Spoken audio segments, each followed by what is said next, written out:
तो पहले के ज़माने में इलेक्ट्रिक फ़ैन नहीं हुआ करते थे, तो इससे क्या होता था, लोग पंखा झेल के हवा देते थे। मेरे पति बहुत फ्रेंडली है भाई, वो बहुत फ्रेंडली हैं। हम लोग एक साथ एक जैसे हैं, कुछ वो नहीं है हमारे बीच। परमेश्वर होने से पहले तो एक अच्छा जीवन साथी होना जरूरी है, एक दूसरे का सुख दुख समझना जरूरी है। अगर वो जीवन भर पूरा हो जाए तो परमेश्वर भी साथ वैसे ही देते हैं, पति भी साथ वैसे ही देते हैं। और फिर घर पे जाकर अपने पति देव को जो फल फूल होता है उसको खिलाकर और उसको पंखा से उनको ऐसे हाँका जाता है। और बाकी सब दिन तो डंडा उनको खाना ही है।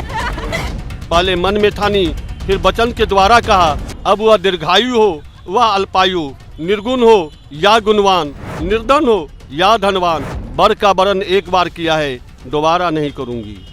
वो पहले से ही करती थी, लेकिन यह बात सही है, उनको पहले पता चल गया था कि हमारे पति की मृत्यु किस दिन है। मतलब एक सिंपली तो कर ही देते कि हवा कर देते हैं। आज का विशेष पंखा का बहुत ज़्यादा महत्व होता है। वर अच्छा मिले इसलिए मैं बांध रही हूँ। अच्छा, वर अच्छा मिले इसलिए बांध रही हैं। आपकी शादी नहीं हुई है? नहीं, मैं अभी अनमैरिड हूँ। नमस्कार, मैं हूँ सान्या राज पांडे और आप देख रहे हैं देशवान न्यूज। वट सावित्री है आज और आज के दिन का बहुत ज़्यादा महत्व है सनातन धर्म में। कहा जाता है कि ये पर्व औरतें अपनी पति के लंबी उम्र के लिए मनाते हैं। तो आइए यहाँ की औरतों से जानते हैं कि आखिर वट सावित्री क्यों मनाया जाता है और किस लिए मनाया जाता है और क्या है इस व्रत की मान्यता। पंडित जी, जो वर के पेड़ में जो पंखा लगाया गया है वो क्यों लगाया गया है? यह पंखा जो है इसलिए लगाया जाता है कि आज के दिन पति की भी पूजा होती है। कलयुग में पति जो है भगवान के रूप में ही माना गया है। तो आज के दिन नारी जो भी श्रृंगार करती हैं, जो भी वह पति के लिए ही करती हैं। पति की पूजा, यहाँ से पूजा करने के बाद वह घर पर जाएंगी, अपने पति की पूजा करेंगी, उसके बाद पंखा से उनको हवा करेंगी। ये उनका पति की पूजा कैसे करेंगे आप बताएंगे? तिलक लगा करके उनको प्रसाद दे करके और वो प्रसाद को ग्रहण करेंगे और हम वो पंखा जो जिससे पूजा अभी किए हैं उससे उनको हवा देंगे। अच्छा, पंखा से हवा देते हैं अपने पति को जी, उसके बाद उनका ऐसे वो पंखा से हवा देने का क्या मान्यता है, क्यों दिया जाता है पंखा से? जो गर्मी की मौसम स्टार्ट होती है ना, बेसिकली वैशाख मास में, तो पहले के ज़माने में इलेक्ट्रिक फ़ैन नहीं हुआ करते थे, तो इससे क्या होता था, लोग पंखा झेल के हवा देते थे। तो परंपरा तभी से चली आ रही है कि उससे ठंडक प्रदान करते हैं। तो वो पति चूँकि पहले स्वामी की तरफ पूजे जाते थे, तो इसलिए उनको पंखा झेलने का जो परंपरा है वो अब पूजा में कन्वर्ट होके आ गया है बेसिकली। आप भी अपने पति को स्वामी मानती हैं? नहीं, मेरे पति बहुत फ्रेंडली है भाई, वो बहुत फ्रेंडली हैं। हम लोग एक साथ एक जैसे हैं, कुछ वो नहीं है हमारे बीच में, सब इक्वलिटी है। तो ऐसे आप उनको स्वामी नहीं मानती है, तो भगवान नहीं मानती? नहीं ना, उनको भी पसंद नहीं है और मुझे भी पसंद नहीं है। हमारे में सब कुछ इक्वल है, sharing, caring and all thing. अच्छा, आप अपने पति को भगवान मानती है? भगवान तो नहीं मानती हूँ पर सब कुछ मानती हूँ। सब कुछ मानती है, भगवान नहीं मानती। लेकिन कहा जाता है ना, पति परमेश्वर है। बात परमेश्वर तो है, अगर कुछ ऐसा टाइम आएगा तो पता चल ही जाएगा। अभी तक टाइम नहीं आया है जिसमें पता चले कि पति परमेश्वर है या नहीं है।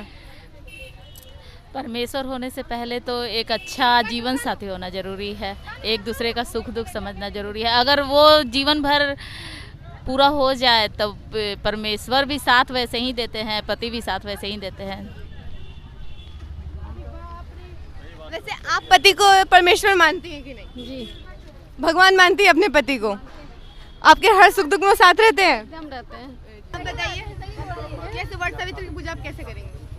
मतलब आप प्रक्रिया बताइए। जैसे मतलब वर का पूजा में धागा लपेटा जाता है, फिर पंखा से उसको हाँका जाता है और फिर घर पे जाकर अपने पति देव को जो फल फूल होता है उसको खिलाकर और उसको पंखा से उनको ऐसे हाँका जाता है।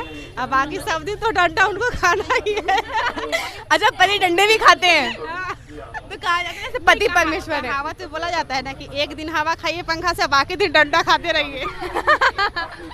ना भाई, उसकी माँ सत्य बोलती है, उसके पिता सत्य बोलते हैं, वह स्वयं सत्य का पालन करता है, इसीलिए मुनियों ने उसका नाम रखा है सत्यवान।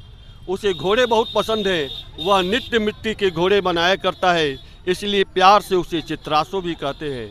हर गुण, बल में भीम के समान, दान करने में कर्ण के समान, सुंदरता में अश्वनी, लेकिन अवगुण एक है, कि आज से ठीक 1 वर्ष के पश्चात उसकी मृत्यु हो जाएगी।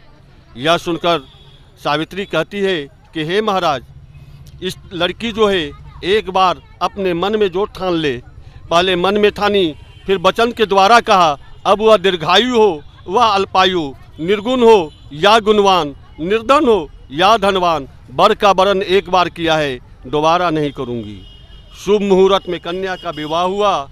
लड़की जो थी अपने मनोवांछित पति पाकर बड़ा प्रसन्न हुई और उसने अपने गृहस्थ जीवन को आरंभ किया। धीरे धीरे समय बीतने लगा। अंत में वह समय भी आ गया, ज्येष्ठ मास कृष्ण पक्ष अमावस्या तिथि, द्वादशी तिथि से उसने इस व्रत को आरंभ किया और धीरे धीरे निराहार रहकर इस व्रत को किया। अंत में वह समय आया जब सत्यवान जंगल में लकड़ी काटने के लिए गया। लकड़ी काटते समय उसके सिर में वेदना हुई।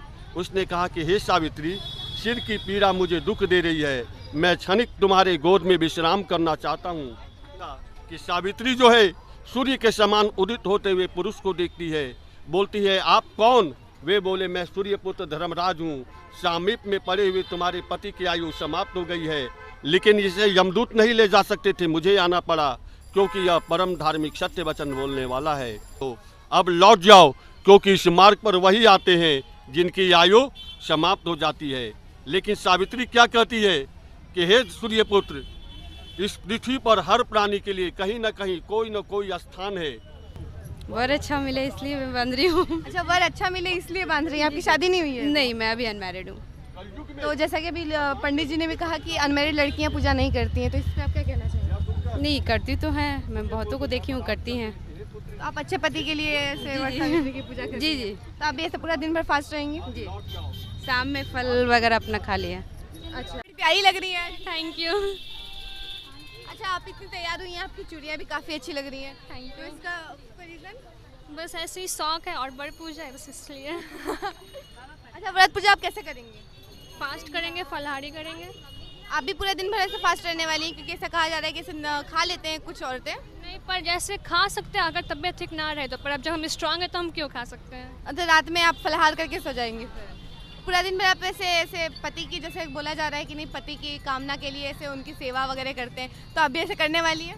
नहीं, सेवा तो नहीं करेंगे, ऑब्वियसली बात है, बस हाँ जाएंगे और उनको मतलब जो होता है पूजा वूजा पैर वैर धोना वो करेंगे बस। अच्छा, ये कहा जा रहा है कि ऐसे पति परमेश्वर है, तो आप भी अपने पति को भगवान मानती हैं? चीज़ तो मानते हैं पर भगवान नहीं मानते। भगवान भगवान होते हैं, पति पति होते हैं। तो पति है, भगवान नहीं है। ठीक। इसलिए कि भगवान विष्णु का जो प्रदक्षिणा होता है, वर के पेड़ में भगवान विष्णु का वास है, तो लोग कहते हैं कि भगवान विष्णु की पूजा करके और सावित्री की पूजा करने से, सावित्री जो है ब्रह्मा जी की प्रिया भी है, तो उनकी पूजा करने से और प्रदक्षिणा करने के साथ ये जो लाल रंग का धागा, कच्चा धागा है, उसके साथ जो फेरी दिया जाता है, उससे यह मनोकामना पूर्ण होता है। लेकिन जैसा कि अभी कुछ देर पहले एक भाभी ने बताया था कि ये जो सावित्री जी थी, वो उनकी एग्जैक्टली उनको पता चल गया था कि उनके पति की मृत्यु होने वाली है 1 साल बाद, तो इसलिए उन्होंने ये व्रत स्टार्ट किया था। ऐसा कुछ है क्या? जी नहीं, ये व्रत वो पहले से ही करती थी, लेकिन यह बात सही है, उनको पहले पता चल गया था कि हमारे पति की मृत्यु किस दिन है, इसीलिए वो इस व्रत को कंटिन्यू करती थी और उन्होंने यमराज के मुंह से इसीलिए अपने पति को प्राण लेकर चली भी आई। इस व्रत को बेसिकली किस भगवान के लिए मनाया जाता है? ये कह सकते हैं कि फेरी जो दिया जाता है वह भगवान विष्णु के लिए, और जो पूजा किया जाता है वह ब्रह्मा जी की प्रिया सावित्री। इस पूजा में क्या क्या दान किया जाता है? इस पूजा में श्रृंगार का सामान और वस्त्र दान किया जाता है। यहाँ से वो दान करेंगी, घर जाएंगी, अपने पति को पूजा करेंगी। एक जो कि होता है, बहुत से लोग होते हैं कि पैर भी धोते हैं, पैर धोएंगे, तिलक लगाएंगे, उसके बाद पंखा से हवा करेंगे।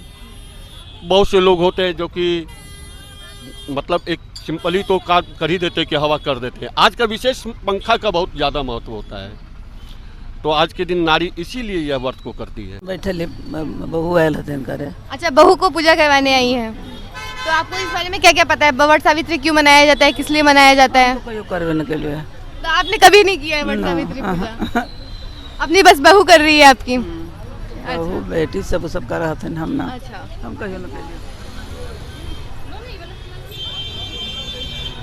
अच्छा पंडित जी, वट सावित्री की कथा सुनाने का क्या मान्यता है? कोई भी पूजा होती है तो उसमें कथा का महत्व होता है। बहुत से लोगों को यह जानकारी नहीं होती है कि इस पूजा को क्यों किया जाए। तो यह कथा के माध्यम से कहा जाता है कि ये पूजा इसलिए होता है कि अपने पति की प्राण की रक्षा एक औरत कर सकती है। पत्नी जो होती है वह पति के सुख दुख का भागी होती है। तो पत्नी धर्म मतलब यमराज के मुंह से भी उसको छीन कर लेकर आती है। तो एक पत्नी को भी यह एहसास होता है कि हम भी अपने पति के लिए कुछ कर सकते हैं, और पति को भी यह एहसास होता है। तो रियल में सबसे बड़ी बात है कि पति पत्नी एक अलग अलग नहीं है, एक है। लेकिन ये हमारे समाज में दुर्भाग्य भी है और सौभाग्य भी है। किसी को अच्छा पति मिल गया तो भगवान, किसी को अच्छा पति नहीं मिला तो शैतान। तो आपने अभी सुना औरतों का कहना कि आखिर वो किस लिए मनाती हैं वट सावित्री पूजा, क्यों वो पंखे से अपने पति को हवा देती है। सभी चीज़ों का आंसर तो आपको मिल ही गया होगा। देशवा न्यूज़ में फिलहाल के लिए इतना ही। बाकी की खबरों के लिए देखते रहिए देशवा न्यूज़। धन्यवाद। सिर्फ खबर दिखाना देशवा न्यूज का मकसद नहीं, देशवा न्यूज की कोशिश है कि समाज की सूरत बदलनी चाहिए। देशवा न्यूज पर वीडियो देखने के लिए लाइक करें, सब्सक्राइब करें, साथ ही बेल आइकन दबाना न भूलें।